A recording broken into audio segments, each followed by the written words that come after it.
Sí, el criptoanarquismo es un movimiento tecnopolítico muy importante y yo creo que va a jugar un papel cada vez más importante en la sociedad humana. No está muy bien entendido, pues también por lo mismo, por falta de conocimiento y de ignorancia. A ver, digamos que la inmensa mayoría de la gente asocia anarquismo con terrorismo y caos, ¿no? O sea, no lo conocen desde el punto de vista de la filosofía política de lo que significa el anarquismo. El anarquismo significa ácrata, que es sin un kratos, sin una, sí, o sea, así como democracia, etcétera, ¿no? Plutocracia, todas estas kratos viene de la clase gobernante, ¿no? Entonces, básicamente las filosofías políticas que se describen como anarquistas son las que no reconocen el poder moral de los gobiernos para imponer su fuerza sobre el resto de la sociedad, lo cual es algo lógico, tiene todo el sentido. O sea, ¿por qué deberíamos de obedecer a alguien que simplemente porque naciste en este territorio o porque ganó un concurso de popularidad se cree con el derecho de decirte cómo tienes que vivir, de quitarte tus bienes, de obligarte a hacer lo que no quieres hacer o de evitar que hagas lo que sí quieres hacer? O sea, es una idea retrógrada si la piensas. O sea, basta que la medites un poco. Tiene todo el sentido del mundo que debemos de buscar formas de organización más voluntarias y menos basadas en la coerción y en la extorsión. Y esto no es nuevo, ¿no? Las teorías libertarias, ¿no? Entra dentro de esto entra dentro del conjunto de las ideas libertarias, el cual incluye parte del liberalismo clásico con sus variantes y lo que sea. Entonces, mucha gente no lo entiende así, pero eso es el anarquismo. Es una forma más suave de decirlo, es el voluntarismo, o sea, buscar formas de organizarnos de forma voluntaria.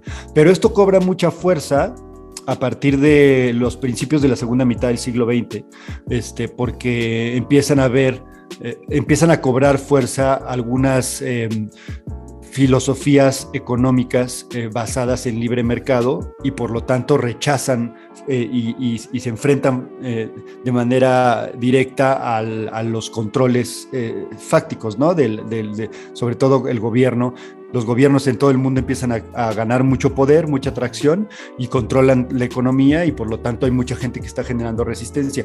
Pero cuando en los 80s se empieza a desarrollar la idea de que del internet, o sea, se empieza a volver más popular, más gente se empieza a darse cuenta de lo que implican las computadoras en red y de que poco a poco vamos a habitar más el internet de forma inevitable.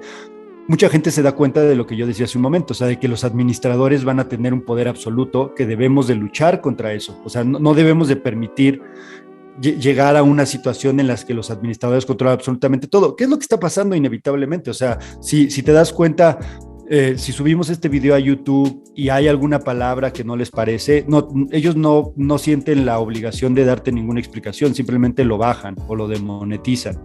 En Twitter banearon a Donald Trump. O sea, eso es un precedente histórico impresionante. O sea, es una forma muy suave de dejar claro que las plataformas tienen más poder que la clase política, ¿no? O sea, evidentemente las grandes corporaciones ya están por encima del poder de los políticos. Los políticos están jugando un papel como la iglesia, o sea, ellos van a seguir controlando a sus adeptos y a la gente que tienen indoctrinada.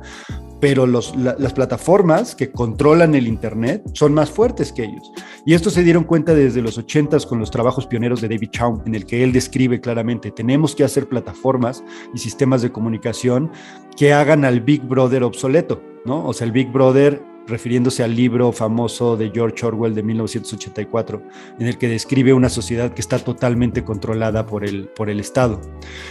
Entonces, desde los años 80, por lo menos, hay un movimiento tecnopolítico que intenta desarrollar sistemas criptográficos para que la gente pueda comunicarse libremente sin estar siendo espiados por el gran hermano, y además sistemas de dinero digital que permitan una economía que no dependa también de esos administradores. Y eso no se logra tan fácilmente hasta el desarrollo de Bitcoin en 2008. Pero todo ese periodo, sobre todo los 80, finales de los 80, todos los 90 y principios del 2000, hay muchos intentos y ahí es donde se desarrolla fuertemente el criptoanarquismo, que es un movimiento tecnopolítico para buscar estos ideales. Y ahí cobra mucha fuerza y cobra muchos adeptos. Para el momento en el que se publica Bitcoin en 2008, ya hay una comunidad que se llaman los cypherpunks, entre otros, ¿no? Que son los que están activamente buscando estos objetivos, y Bitcoin llega a consolidar los ideales de los cypherpunks. O sea, de alguna forma Bitcoin viene a confirmar que tenían razón. O sea, es posible construir estos sistemas y además son mejores, más fuertes, y van a volver al Big Brother obsoleto. O sea, poco a poco van a destruir gran parte del poder del Estado. Ese yo creo que es un movimiento político muy importante, muy necesario, aunque la mayoría de la gente todavía no lo entiende, pero ahora sí que nos lo agradecerán luego, ¿no? Pero es un movimiento importantísimo. Quizá va a ser uno de los movimientos políticos más importantes del siglo XXI.